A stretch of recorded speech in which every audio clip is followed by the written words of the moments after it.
Hello, everyone, and good morning, good evening, whatever time of day you're watching this.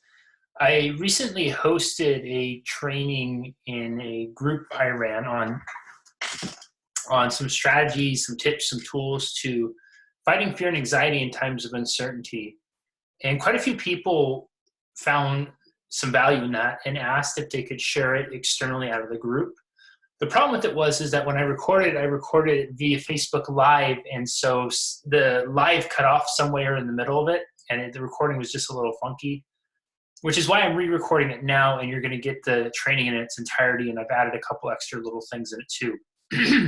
But the main goal of this training is to really give you and your loved ones, some people that you know and care about, some real tangible tools, tips, and tactics to deal with all the fear and anxiety that's out there. Because there is a lot. We are literally flooded with it. We're in uncharted water for many of us. And one of the things that's really unique about this time is because of social media, we all have megaphones. And with those megaphones, some people are using it for wonderful things, and some people are using it to really put more and more fear out there, which then causes us to react, and it makes a difficult situation even more difficult.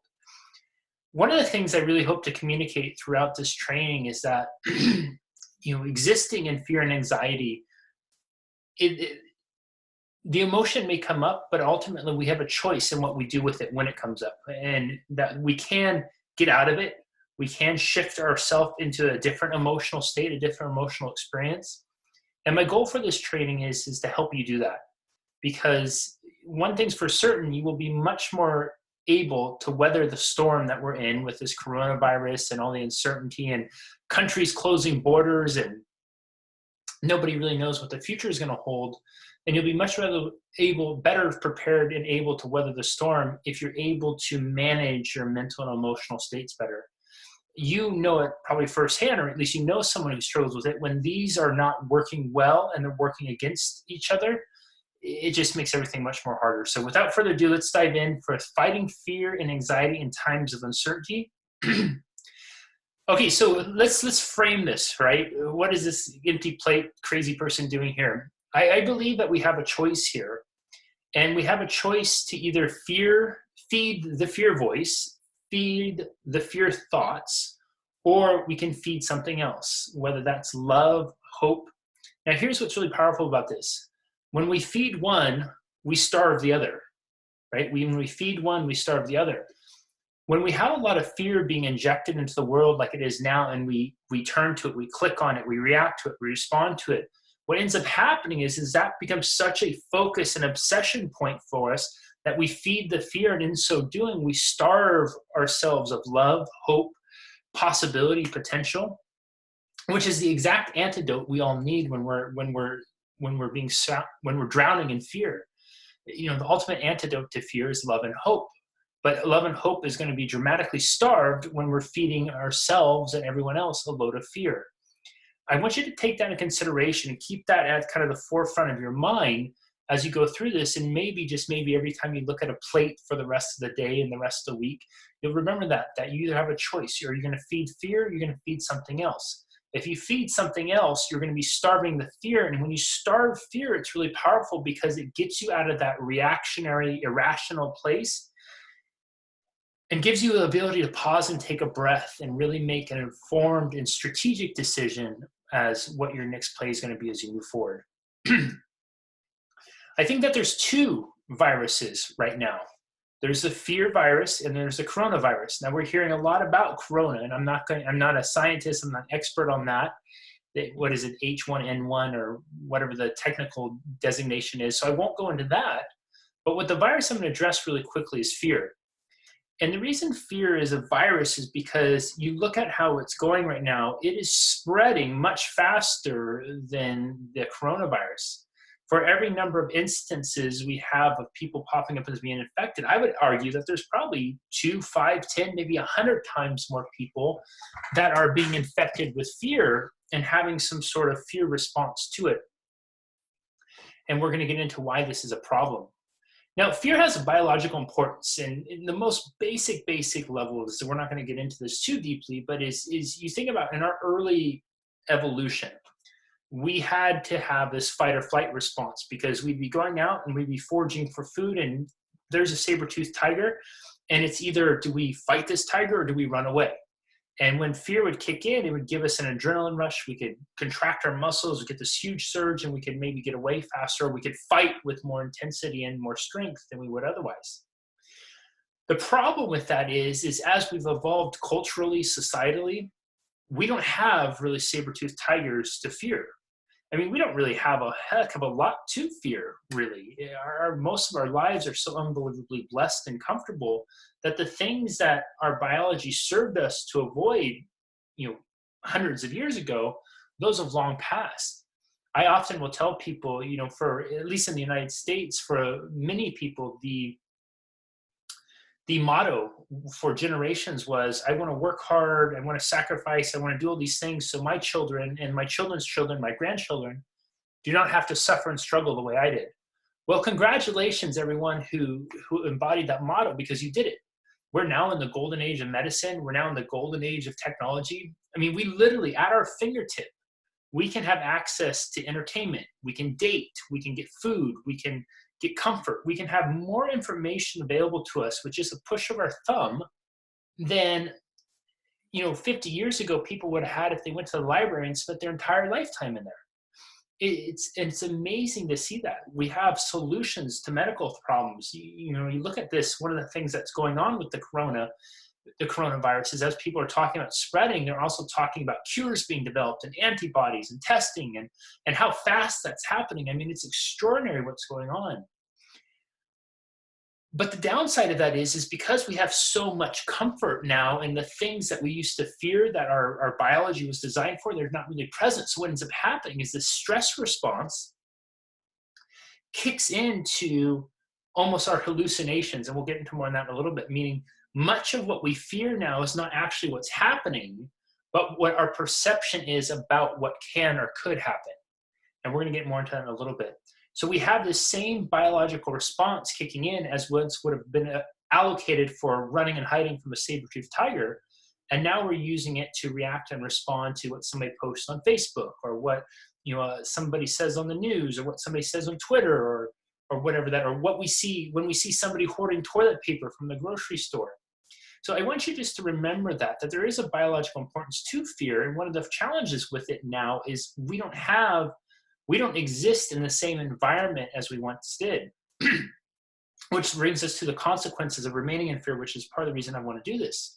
With all the talk about the coronavirus and the consequences of that, there's a lot of consequences of remaining in fear and in stress and anxiety that are getting really overlooked, which I think we aren't seeing enough metrics and data out on that yet. And I'm curious to see at some point how this evolves, because these are all known byproducts of it. And now that we have the fear factor magnified so much, I can imagine that these could be magnified, which is why I'm hoping this training will really serve you to reduce that. Stroke, heart attack, cancer, depression, suicide, all of these could be said mental, emotional disorders, or could be attributed as byproducts of it. We know that stress can be a massive contributor to strokes and heart attacks, to cancer, depression, suicide, all of it. So when we have these emotional states, imagine your emotional system as your body's inner garden. And when we're in fear, it's like going into one of those really chaotic gardens that is just overrun with weeds, and everywhere you go, there's thorns that could hit you, and there's poison oak, and there's spiders that could be poisonous, and you're really leery about going in there. And contrast it when you're in more blissful states: joy, happiness, love, hope, fulfillment. It's one of those kind of beautiful Japanese gardens where you go in there and everything just seems completely harmonious. Every plant is perfectly manicured. The water features go. There's koi ponds moving around. It's absolutely it's blissful. And so those are the two contrasts we're kind of living with right now, where many of us, we are checked out of our Japanese garden and we're checked into this really scary garden. And I hope that we can get you out of that, or you can use this to get some other folks out of it. So the first thing we want to do when we're dealing with fears, we want to really look at, I'm trying to move myself out of the way here, is we want to look at controlling what we can control. there is a lot of stuff right now that is out of our control. We can't control what's going to be said on the news. We can't control what somebody's going to say on social media. We can't control what politicians are going to do. We can't control who's going to say what graphs are going to go up and all those types of things. But there is a lot that we can control. We can control our focus. Our focus would be, where do we put our energy? Who do you follow on social media? What news do you subscribe to? Meaning, what news are you paying attention to? Are you spending a lot of time watching sensationalized news headlines? Or are you watching ones that are just really distilling down with the facts and giving you, these are the data points. This is what you need to know. There is a big difference in how you'll respond emotionally to a news headline that says, Corona outbreak cases skyrocket overnight, versus another headline that says Corona outbreak cases increased by 10 overnight. Now, we could argue that's a skyrocket compared to what the previous number, if the previous number was 5 or 8. But we have to ask ourselves, do we really need to add that skyrocket thing? Because you think of the imagery that goes with it, right? That's a scary image to imagine. And remember, fear is a huge business. I think 2 of the biggest businesses in the world are fear and mediocrity. The more we're in fear, the more we turn in to try to find information, the more we look to certainty, we try to bond with other people. The more that we're going to feel in fear, the more we're going to feel like we need other people to take care of us, to help us. And it's going to be very beneficial for some of these big organizations to try to ingest more fear in there, because it gets you to react, it gets you to tune in, it gets you to click. You can control where you put your focus on. What are you thinking about during the day? If you find yourself drifting to worst case scenarios, you can shift your focus to somewhere else. Go on YouTube and click on puppy videos, or watch cats, when the cucumber shows up. You can focus on who you follow on social media. If there are people in your life who consistently post things that irritate you, upset you, bother you, or just a bunch of more fear stoking, you can unfollow them, you can unfriend them, you can block them, you can do all sorts of things like that. And you can use social media where you could go in and focus on places where you get resources, things that make you feel happy, people who provide uplifting content. You can control your focus that if you're spending more time at home because of quarantine and self-isolation, you can choose to watch uplifting shows, uplifting documentaries, listening to uplifting music. You could also put your focus on music that is really anger inciting. You can watch shows that are scary and just fuel more fear and anxiety. But recognize that you have that control over what you focus on. You can also control your language, the language you use. So there's something really powerful that we want to look at with language here. We want to look at the idea of turning your statements into questions. What this means is where we get in trouble with our language is we will have a voice in our head that will say something like, I'm so scared of getting sick. And that's a statement. So there's no discussion, there's nothing else. And so we hear that voice in our head, and then I'm so scared of the economy collapsing. I'm so scared of losing my job. I'm so scared of this. All these can be justifiable things to be scared of in the moment.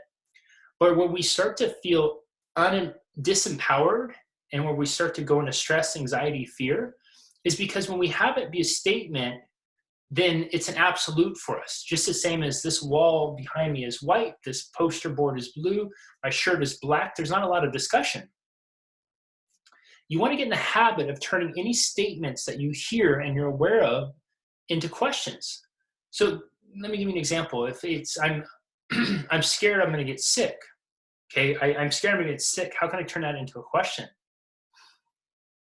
I'm scared I'm going to get sick. What can I do to decrease my chances of getting sick? Okay, now I have a question. So now I can answer it, right? Because any question invites an answer. Well, I know that if I drink more water, I know if I get a little bit more sleep, I know if I up my vitamin C, those are things that I can do to improve my immune system, right? If I'm scared I'm going to lose my job, okay, understandable fear, understandable with that. So let's turn this into a question. If I were to lose my job, what could I do? Well, now all of a sudden it gets you to shift your focus, right? And we can have a discussion. If I were to lose my job, well, what I can do, or if I'm really worried about losing my job, what are some things I can do right now to mitigate that? Well, I can start to go online and research some of the grants that the governments are talking about putting out, the states and federal governments, and this is in the United States right now.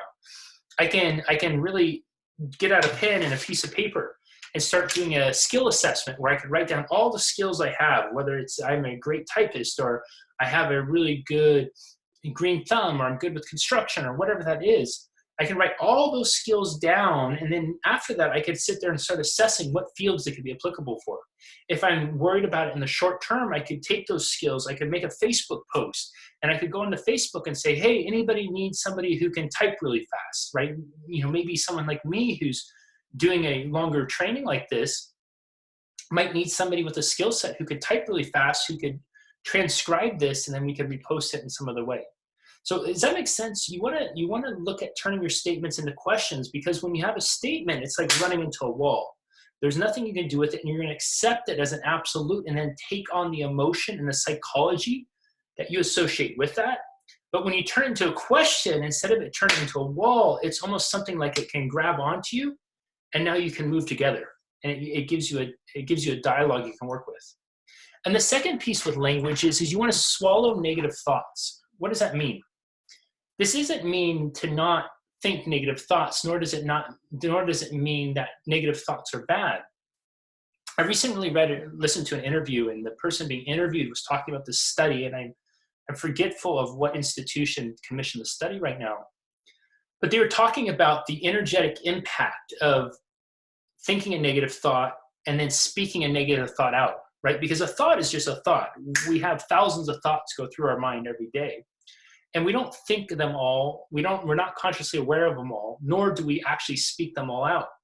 But what ends up happening is our collective life experience becomes the summation of the thoughts that speak the loudest in here, and then we speak out into the world.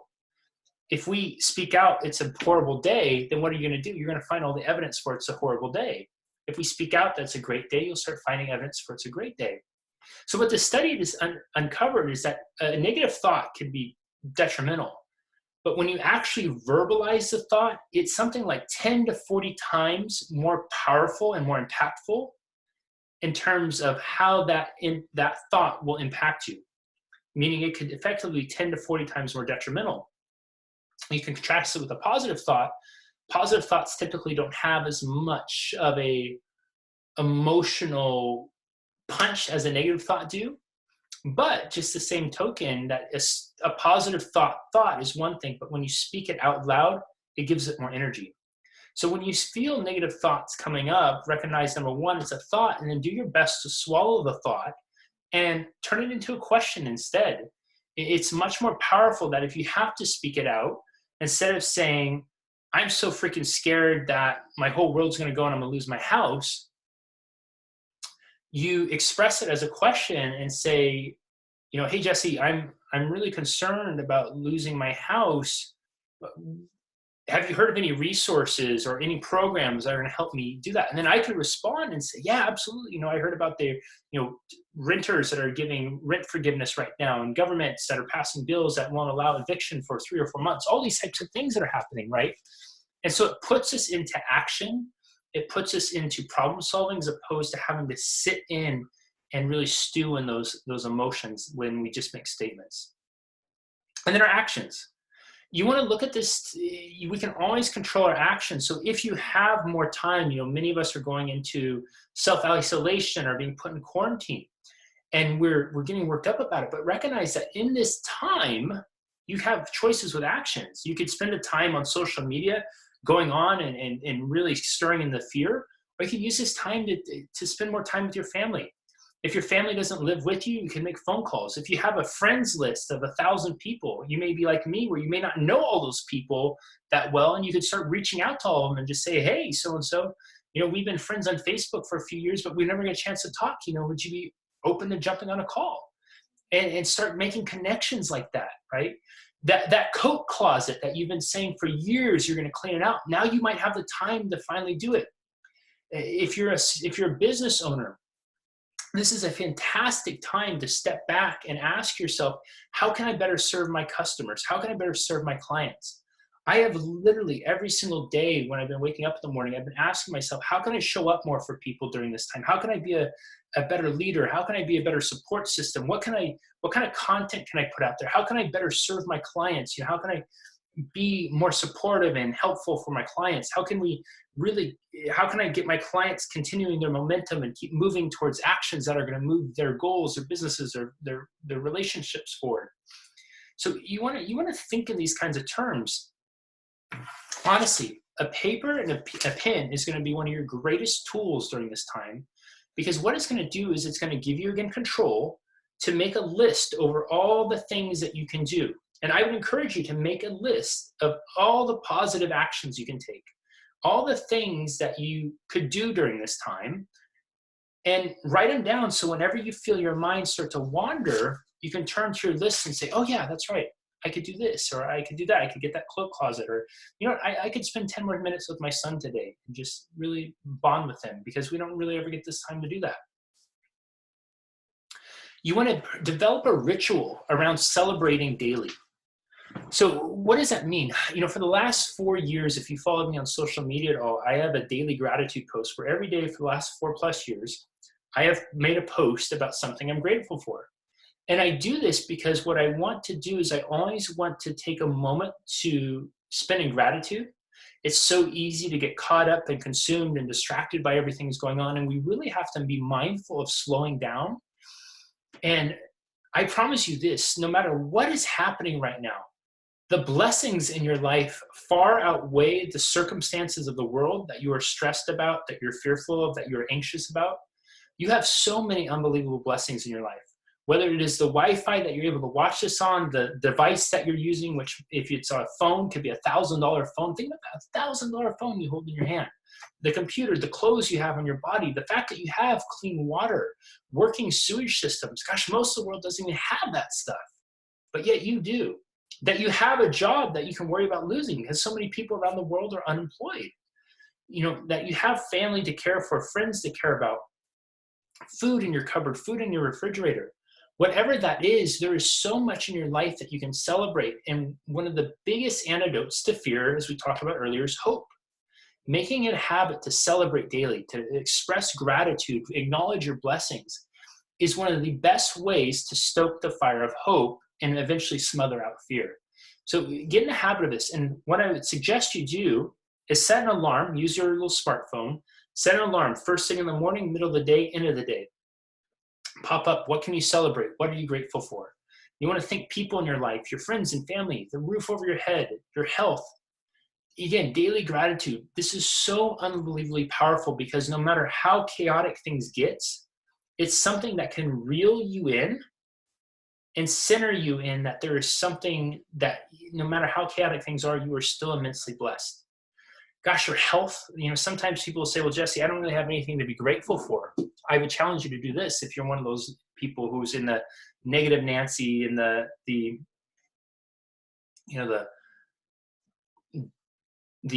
Danny Downer, and that is take a deep breath and hold your breath. Hold your breath for as long as you can. And when you get to the point where you feel like your lungs are about to explode and you don't think you can hold your breath any longer, force yourself to hold your breath for another 10 seconds. And then when you finally allow yourself to breathe, notice what it feels like to consume air. In that moment, I'm willing to bet that the scope of stuff going through your head got so small and you were focused on pretty much one singular thing, and that was breathing and wanting so desperately to breathe. If you don't think you have something to be grateful for, if you don't think you have something to celebrate, start with the breath in your lungs and then go to your lungs that allow you to do it. There's so many things. You could have your eyes to see, your ears to hear, your tongue that allows you to taste, the skin on your face, the fingers that can type and do these things. Again, clothes on your body. There's literally an unlimited amount of things that you can be grateful for and celebrate in your life, but you have to make it the habit. Going back to this idea that we are so unbelievably blessed and our lives are so comfortable. Many of us don't know what it's like to be without these comforts, and we just expect it to be that way. And it leaves us almost in this kind of selfish existence of, well, this is just how it should be. Really take a time to appreciate what you have, and you'll start to realize that No matter, again, what's going on outside, you are so far ahead of most other people in the world. You want to always keep fear in context. So what that means is, think about this for a moment. Your worst possible day of your life.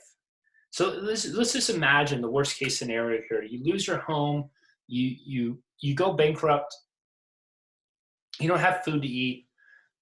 That is probably, for the majority of the world, that would be their best day. Because the majority of the world, well, maybe not the majority, but I'm willing to bet at least 2 billion people. So what is that? The math, nearly 20-30% of the world's population lives on less than like $1 or $3 a day. Think about that. Lives on less than $1 or $3 a day.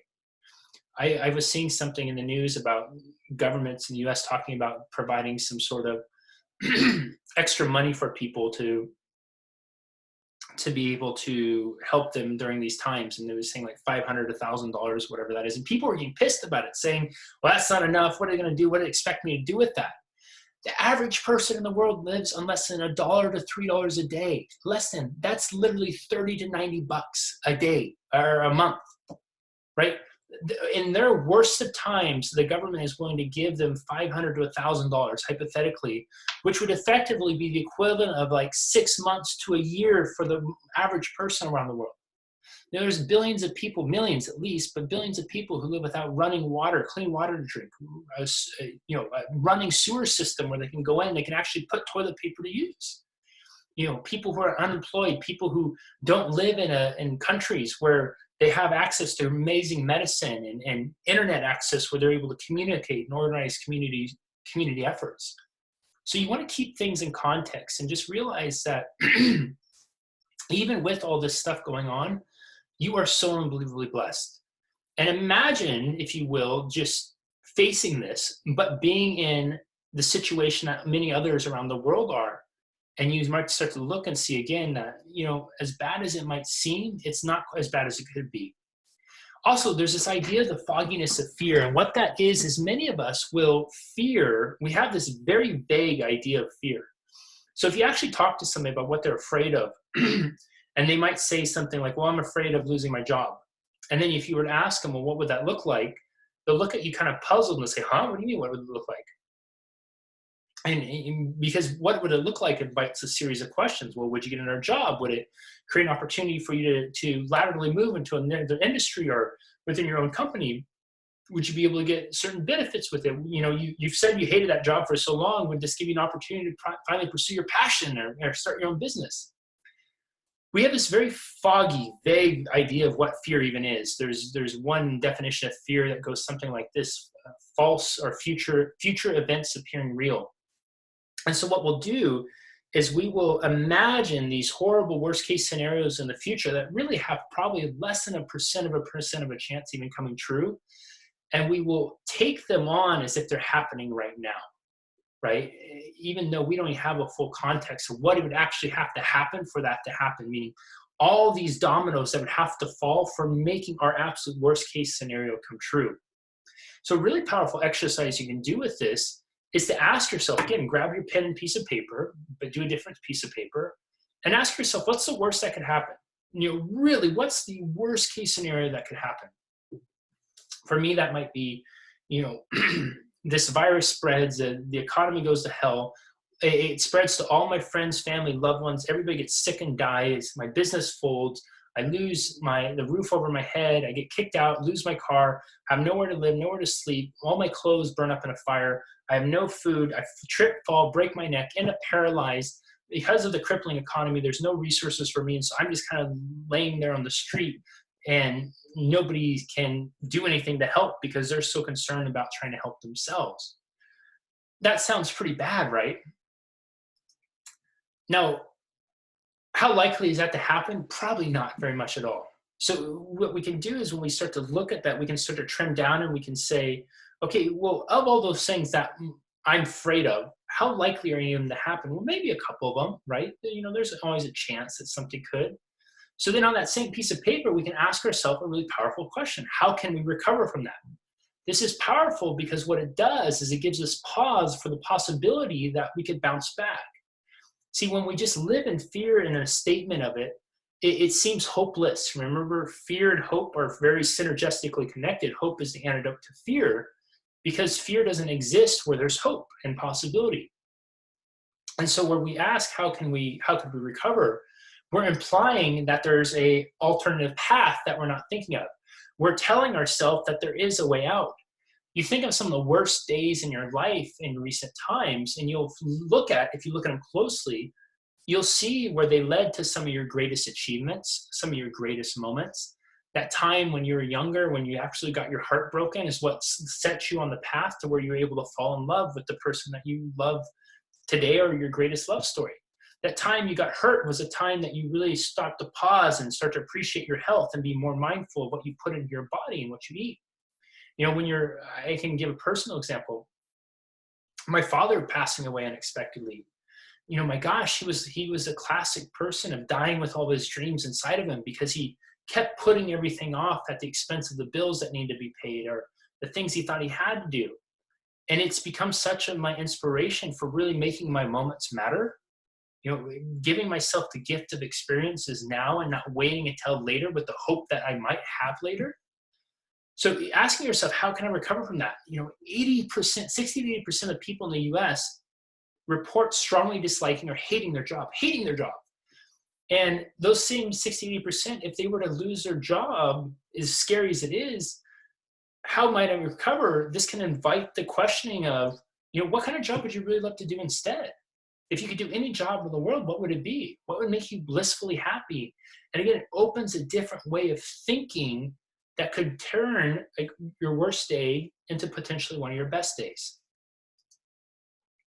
And then also you want to ask yourself, once you look at this, is how can you mitigate those things from happening now? How can we mitigate the roof leaving our head? How can we mitigate? So it's reaching out to these different government organizations or going out and emailing our lender or our property manager, all these types of preemptive actions that we can take to really plan for those things. Looking at resources that are available. There's lots of resources that are coming out now that will just help us really get through this. And once we understand that we have these resources available, again, it gives us hope. It gives us a calmness. We feel a little bit more certainty, and it gets us out of the irrationality that comes with fear. See, one of the dangers of fear is that it gets us in such an irrational train of thought. We start taking irrational actions. We make irrational choices, which end up causing more harm and are more destructive. And then the stuff that we really are worried about occupying our mind is not even the thing that we're fearing, but the consequences of acting irrationally in fear. So this will be really powerful for you to do that. Really quick before I want to give you an example of this, of keeping fear in context. I had the privilege 10 years ago to go to Haiti on a humanitarian trip right after the earthquake that happened. And if you'll recall that earthquake when it happened in 2010, early on they were estimating that anywhere from hundreds of thousands to millions of people might be dead. Haiti is one of the poorest countries in the world. It was at the time, and I'm sure that trend has continued still. And there were so many people that were in such remote areas, and the roads were destroyed and all these types of things that they were saying it could be weeks and months before they reached the people to get aid. So there was no way of really knowing. I remember one of the first nights I was there, this place that we had kind of set up camp, they were busing people in out of the bigger cities, out of Port-au-Prince, which was the capital. And I think at the time, it would typically take about an hour by car to get from Port-au-Prince to where we were. But because of the roads, because of the buildings that had fallen down in the streets and all these things, it was taking 14 to 15 hours by bus to get from Port-au-Prince to where we were. And one of those first days, the bus pulls up and it has a full bus of all of these Haitians who have just been through, you can imagine one of the scariest events of their life. Many of them have just lost loved ones, literally seeing friends and family members crushed right in front of them. Some of them have loved ones displaced. They don't know if they're alive or dead, but they were trapped and buried under rubble, and they were dug out and put on this bus and sent off. Some have just had extremities, fingers, arms, legs amputated. I remember helping this one guy off the bus, and he was a bigger guy. His leg had just been amputated below the knee. He had a bandage around his head that was bleeding because you could tell the poor guy was in so much pain, but he was just getting off one bus to the other. So it takes 2 or 3 of us to help get him off the bus, and he's screaming in pain as he gets off there. The other thing that was really remarkable about these, Haiti is an extremely poor country as it was. Many of them already didn't really have shelters or homes. And if they were able to salvage anything, any of their worldly possessions, people were showing up in half full hefty bags. So think about that. Some of the fear you're living in now, and put it in context. Imagine if all you had in the world was a hefty bag. You only had time to fill a hefty bag with stuff, right? Some of our fears, oh my gosh, what would happen if I lost my TV, if I lost my clothes, if I lost this? Understandable, because again, we live such blessed lives of comfort. Literally a half full hefty bag of stuff. And I remember looking and observing this scene, thinking, my gosh, these people have been through so much. I can't even imagine what that would be like. Later in the evening, I was walking across the camp, coming back from the bathroom towards where the group I was with was camped out. And I observed all these Haitians sitting around this campfire. And it literally, what I observed, it stopped me in my tracks, because these people started singing, they started celebrating, they started laughing, they started rejoicing. They were rejoicing because they knew in such an intimate way how precious life was. Having just literally stared death in the face and going through what they just went through, they were existing in that moment in such a state of gratitude for the air they were breathing in, for the life they had. It was beautiful. And I sat there and just watched these people who are so mangled and messed up, who have just lost limbs, who have had family members die, who have all their worldly possessions in a half full hefty bag, who seem like they've literally lost everything, and they are sitting there celebrating and rejoicing for living, being happy. And I share that story with you because, as scary as everything is going on right now, remember, you have control in this. You don't have to live and bathe in fear. You have the choice and the ability and the power to be happy now, to celebrate your life, to be grateful for what you have. You want to set goals during this time. Gosh, this is so important. If you find yourself in a place where you are going to be quarantined or isolated or off work for a little bit, do not just let this time go. It is the worst thing you could do to just let the time go and you sit there idly by and waste your time watching Netflix and on social media. Really, get pen and paper out, set some goals. This is a great time to focus on losing weight. Great time. Many people say that one of their biggest goals in their life is they would love to write a book, but they don't have time. In fact, almost every single one of these things I'm going to put up here, one of the number one things people say is the reason they don't do it is because I don't have time. Well, guess what? If you're going to be self-isolated and quarantined, you're going to have some time, right? If you're in there for 10 days, 14 days, whatever it is, it's plenty of time to write a book, or at least a rough draft. Rocky wrote the screenplay, or Rocky, Sylvester Stallone wrote the screenplay for Rocky in a couple days. It's amazing what we can do when we just have time where we focus. Set goals to exercise daily, whether that's walking or doing some bodyweight exercises, push-ups, squats. I'm going to post some on social media, just some things I do at home, and go on YouTube or Facebook. There's so many things out there where you can do bodyweight workouts from home. Get in the habit of pacing when you're doing stuff. If you're brushing your teeth, you can do walking. It's 2 minutes of walking here and there. When you're eating, there's all sorts of ways that we can incorporate exercise. Quit smoking. I think one of the things I read the other day is part of the reason that the mortality rate's been higher in Italy, they're hypothesizing, is one of the contributing factors may be that smoking is such a cultural thing over there, and it's made lung systems, respiratory systems more vulnerable to this disease. If you're a smoker right now and you've always wanted to quit smoking, what better time to challenge yourself to do it during this time where you'll actually have some time to focus in on it. Focus in on eliminating bad habits. Set goals to spend more quality time and be more present with your friends and family. I mentioned earlier, going down your Facebook list and making a list and reaching out to people and say, hey, we've never really got the chance to talk. Would you be open for a phone call? I'd love to get to know you. Reconnect with long lost high school and college friends, childhood friends you haven't talked to in forever. This is a wonderful time to have more time with your kids, your pets, your dog, your cat, your spouse, your partner, whatever it is.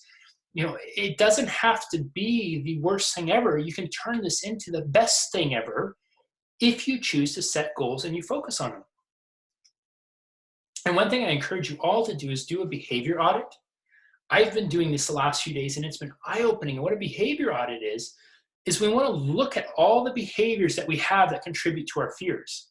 So for example, if you're fearful right now of financial situations, you can look at behaviors that have contributed to that. So that might be eating out too much. It might be, making purchases that you shouldn't buy. You're staring at a 65, 70-inch TV when you could have easily gotten by with a 30-inch, right? You're looking outside at a brand new car parked in your driveway that costs $50,000 instead of buying the car that was only $20,000.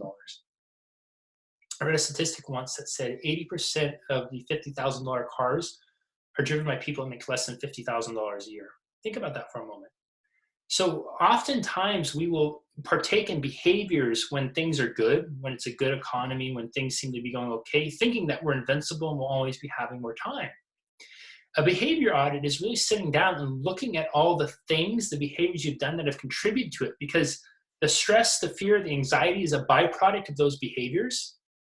And if you start to make a goal to reduce and eliminate some of those behaviors, what you'll find is it will also effectively reduce and eliminate your stress. And instead of feeling powerless to do anything about it, you'll start to feel powerful. It is so amazing. I've looked at some of my own behaviors I've done, and it's been eye-opening to see how I was doing certain things, like eating out too much. And I don't even really like eating out that much. I'd much rather cook and have control over my food that way. But I'd get in the habit of eating out because of friends, people I'd hang out with. And, hundreds, thousands of dollars that could have been set aside or put to better use, but instead went to paying for things and a behavior that I didn't necessarily wasn't something that was my favorite thing to do. So behavior audits can be really powerful. If you're on quarantine, or even if you're not, I would encourage you to use a social media and news quarantine curfew. So don't just quarantine yourself from the world. What this is set a time limit for yourself. How much time are you going to allow yourself to spend on social media and watching the news? Do not let it be unlimited. Really, really put a limit on it, especially if you're someone who's not using it for a purpose, meaning you're just going on there and scrolling. There's a lot better things you could do with your time than just going on there and mindlessly downloading whatever kind of stuff goes on there, whether it's crap or quality. If you're using it for work or to really form and create genuine connections, that's something different. But you want to set a time limit. You also want to consider your sources. We talked about this earlier. If there's people who are polluting your feed, your social media feed with negative stuff and sensationalized news, really consider unfollowing them. Facebook gives you the option to snooze people for 30 days. Consider snoozing some of those people. It doesn't mean you have to unfriend them. It doesn't mean anything else. What it means is that for 30 days, your news feed will be freed up from them. This might be a wonderful time to just give yourself the gift of what it would feel like to have your news feed detoxified, and then really focus your time on going to sources and pages and content that lifts you up, that informs you, that educates you, that empowers you, whatever that is. If you find that here, I would love for you to follow, or you can like and subscribe and all those kinds of things, but you really want to consider your sources. And we talked about earlier some of the consequences of negativity, depression, suicide, heart attack, stroke, the energizing of it, how when we speak it out loud, how much worse it makes it. So we really want to be mindful of those things. I used this when I did the original thing. Somebody asked a question. I said, if you surround yourself with negative people, if you listen to negative, sensationalized, fear-based news, if you engage in gossip that is promoting fear, it's literally like tilting your ear up and inviting someone to come and throw up in your ear. That's what it's like. Think about that visual for a moment. Would you ever, in any circumstance, say, hey, come here and throw up in my ear? It looks like you're about ready to throw up. Why don't you put it right here? Probably not. There's no way. So why would you invite that into your life, into your experience every day? No need to do that. Put your vomit shield on and really focus on taking care of yourself during this time. Which leads to self-care. Self-care is so important. I have just a couple quick self-care suggestions here. Laugh. You want to laugh a minimum of 25 times a day. We don't laugh nearly enough as it is, and it's so important to laugh through especially stressful times, because laughter helps break up the energy and helps put us in a much more empowered, happier, higher vibrational place. On that same note, we want to smile 25 times a day. And I think it's really great to have these be one and the same and separate. So if you could get 25 laughs and 25 smiles, you're doing pretty good there. You want to make a point of exercising, minimum of 30 minutes a day, whether that's some body weight, strength training, walking, moving. If you're quarantined, you can't go outside, get in the habit of pacing your house. I will often do phone calls, put my headphones in, hold the phone in my hand, and I will pace as I do it. And I can sometimes pace. If I'm on the phone for 30 minutes, I might get a half a mile walking in. It's really incredible what you can do when you put your focus on doing those things. Eat healthy. This is not the time to download into your body a bunch of donuts, chocolate, sweets, all those types of things. If you have behaviors, again, going back to this behavior audit, that have contributed to the slightest bit of obesity or overweightness, consider that those poor health choices make you more susceptible, statistically speaking, to these kinds of things. And this is a really great time to say, you know what, if I'm going to be removed, and if I genuinely am fearful about this thing, meaning I am really actually scared that if I could get sick, something happens, consider embracing that notion and saying, you know what, if I'm afraid of being sick, if I'm afraid of getting ill, I must really value my health and my life. And so because of that, I want to do whatever I can now to set myself up to have a fighting chance against, excuse me, anything that might come around, to increase my immune system, to boost my health. And so that's eating more vegetables, more lean meats, whatever that is for yourself, but really consider eating healthy, eating less processed stuff, eliminating sugar. This is not the time to fill up on sugar and alcohol and substances, but really turn to food to help. Good food, real food. So in an effort to laugh together real quick, I put in 4 quick cartoons here. There's 2 that are just kind of funny ones I use, and any of you have been to any of my trainings or Unlock Your Greatness or anything like that, you might see some of these. And then I found 2 that are unique to the time in history right now. So this one is a teacher, and the thing on the board says, essay assignment, what I did on my summer vacation. Kid holds up cell phone and says, no, I don't want to just check your Facebook page. Like, here, look on my Facebook page if you want to see. So again, I encourage you to laugh, to smile with these, even if you think you're stupid. Just laugh and say, oh, Jesse, that was pretty lame, but give yourself the gift of smiling and laughing for a little bit right here. It's really healthy, and it feels good. You have 3 dogs lying on their beds, and the caption says, my wireless doorbells on their chargers. My wireless doorbells on their chargers. I think we've all been to those places where you hit the doorbell and you hear the dogs barking. Some coronavirus ones. A person sneezes. This person's like dodging in the matrix, and you can see all the little germs coming out, smiling and sinisterly going after them. We are all looking at people sneezing and coughing in much different ways than we may have in the past. And last but not least, I put this one up on Instagram. A friend of mine shared this today, and I told him I had to steal it. Neighbor's house got TP'd last night, and now it's listed on Zillow for $12.5 million. All of us have seen the stories about toilet paper being hoarded and how scarce toilet paper is. And, the optimists might look and say, if I want to drive my property value up really quick, maybe I could decorate it with a little bit of toilet paper and see if I could make a few bucks that way. So anyways, hopefully that gave you a gift of smiling and laughing. And this is just a simple way to do it. Go online, and there's so much funny stuff. People are so extraordinarily brilliant and creative. Go online and just check out what's out there, and it's really fun, some of the things. And the last thing I have for you is to be of service. I encourage you to begin each day with the question of how can I be of service to another today, and end each day with the question of how can I be of service to others tomorrow.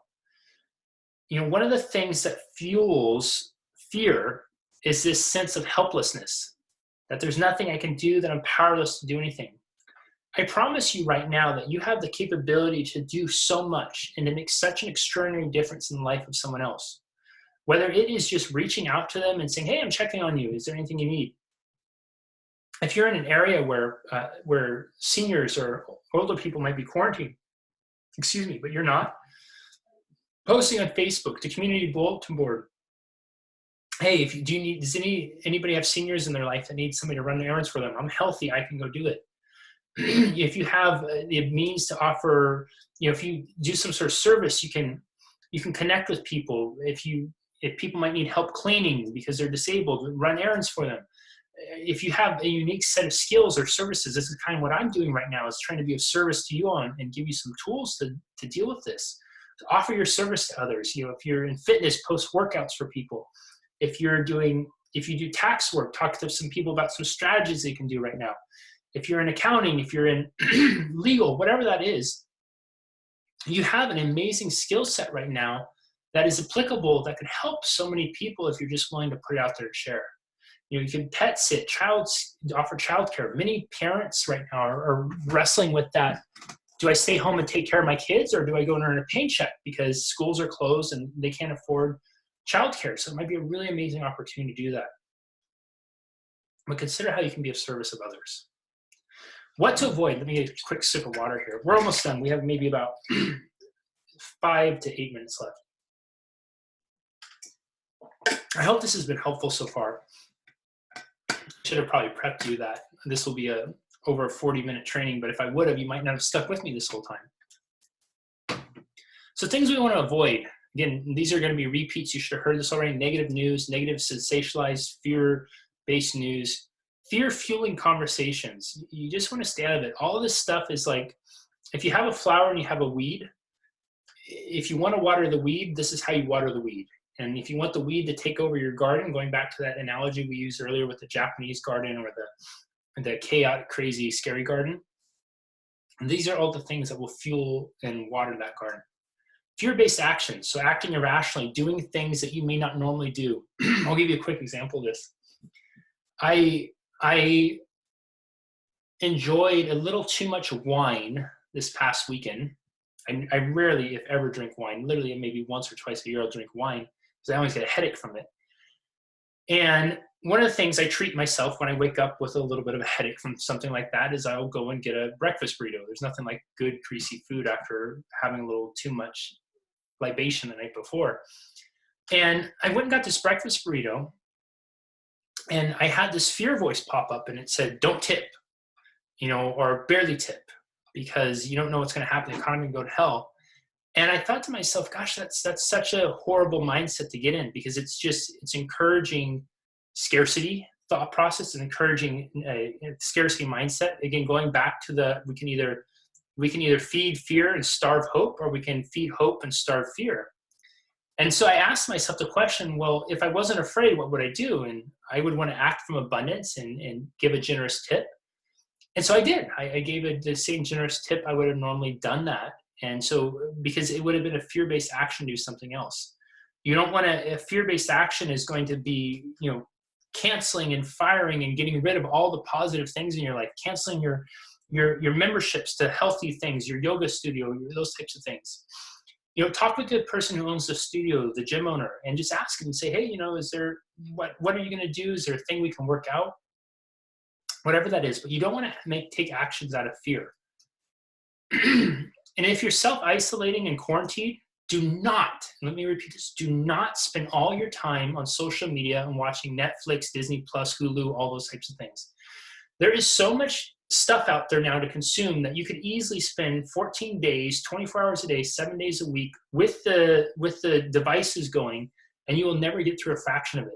That is the worst possible thing you could do, because it's just mind-numbing and you're not doing anything. You're just lying there kind of helpless, letting the entertainment help pass the time.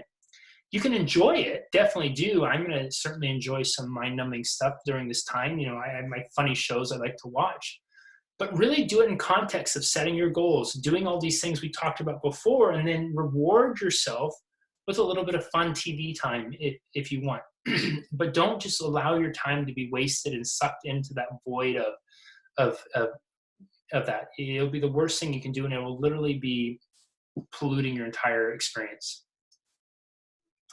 All right, just to wrap up real quick, ways to stay connected with me. I recognize some of you, this might be your first time attending any of these with me, and hopefully you found a lot of value with it. So I'm really active on social media.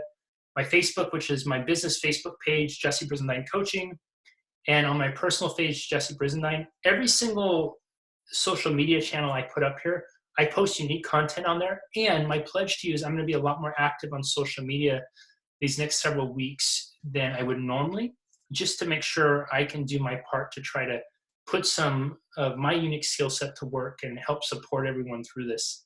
So Facebook, Instagram, it's at Jesse Brisendine. YouTube, it's Jesse Brisendine. Twitter, it's at Jesse Briz.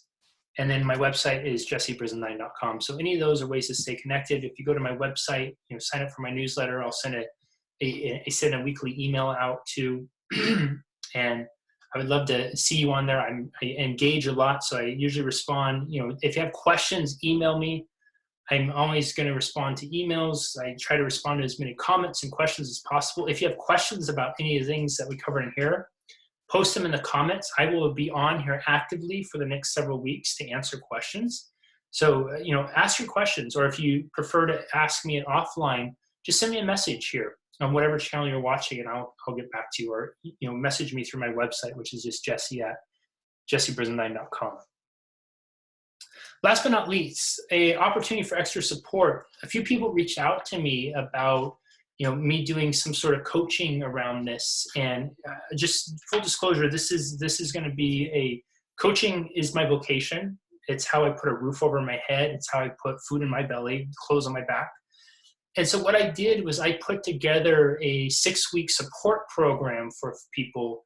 This is that's a lower price point program, or I should say more affordable program, I think, to give people the opportunity to just do some closer group work with me, and we can do a little bit of extra work together around this. So what it looks like is it's a 6-week fear and anxiety support program. We'll do regular Zoom calls where we'll meet over Zoom, and we'll be able to put video chat if you want to use video, audio. I'll be teaching some specific tools, tips, strategies, tactics with that, and then we'll be able to kind of troubleshoot, have discussions around it. How are we feeling? Where do we notice fear and anxiety coming up the most? What can we do to work through that? All the calls will be recorded, so you have ongoing access to them. And if you're not able to attend live, you can pre-submit questions for them, and I'll answer them then. And what you're going to do with this is I'm going to help you develop a strategy to navigate through the fear and anxiety that's going on during this time. And my goal for you is to emerge from this time ready to thrive. It's one thing to kind of survive, which I think a lot of people right now are thinking survival. One of the things I'm really hitting home with many of my clients right now is let's look at this time of how we can navigate through it and emerge and thrive, not only through this, but then really ready to thrive afterwards, because we can absolutely thrive during this time too. And so that's part of what the goal with this will be. And of course, direct access from expert support, which is me. So the investment for this is $197. That's for the entire 6 weeks. Works out to, what is that, about $33 a week or so. So if you are self-isolated, self-quarantined, the $3 or more a day you would have spent on your Starbucks, you can roll it over and do something like this. Again, I wanted to make a program that would be helpful, it could be powerful, it could be really supportive. It gives us a chance to foster a community around this, and so we can have conversations and communications with folks around this. So if this is of interest to you and you'd like to jump in on it, what you can do is either in the comments just write support group, and I will message you on Facebook, or if you don't want me to message you on Facebook, put your email and I'll email you there, or send me a message here on Facebook through my website and just support group, and I'll get you all set up with it. My pledge to you is I will respond to your support group inquiries fairly quickly. If it's the evening time Pacific time, California time, it will be sometime within the early morning, late morning the next day. But if it's during the day, I'll be active on email and social, again, more often than I usually am. So I'll get back to you within a few hours for sure. So just keep your eyes on your inbox for that.